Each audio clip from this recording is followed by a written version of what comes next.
তো বড় ধাক্কাটা কিভাবে যে সহ্য করব সেটা বলে বোঝাতে পারছি না নিজেকে। সো হ্যালো এভরিওয়ান, কেমন আছো তোমরা সবাই? আই হোপ তোমরা ভীষণই ভালো রয়েছো, আমিও অনেক ভালো রয়েছি।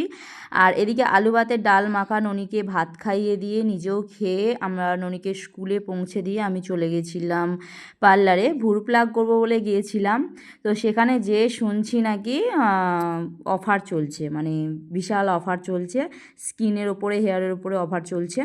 তো আমি ভাবলাম এর থেকে মানে ভালো সুযোগ আর হয় না, তো যার কারণে আমি পুরো একদম তৈরি হয়ে বসে গেছি। আর এদিকে দাদাকে জিজ্ঞাসা করলাম, কথা টথা সেরে দাদা হচ্ছে খুব কমই, মানে একদম কমেই করে দিচ্ছে।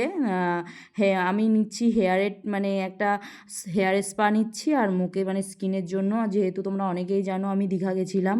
দীঘা থেকে আসার পর স্কিনের অবস্থা খুবই খারাপ হয়ে গেছিলো। আর সমুদ্রের জলে চান করলে অনেকেই জানো স্কিনের অবস্থা কীরকম খারাপ হয়, তো সেরকমই হয়ে গেছিলো। আমরা চলে গেছিলাম 3 বন্ধু মিলে।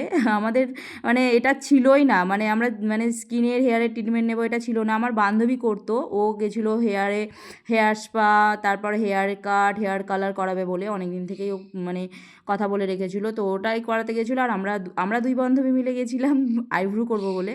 তো আমাদের তো আমি তো বড় ট্রিটমেন্ট নিতে বসে গেছি। আর এদিকে তোমরা দেখতেই পাচ্ছ, মানে সেটআপ দেখে বুঝতেই পেরেছো যে আমি কী ট্রিটমেন্ট নিচ্ছি। তবুও বলে দিই, আমি ট্রিটমেন্ট নিচ্ছি স্কিনের জন্য হাইড্রোফেসিয়াল আর একটা হেয়ার স্পা করিয়েছি ভালো।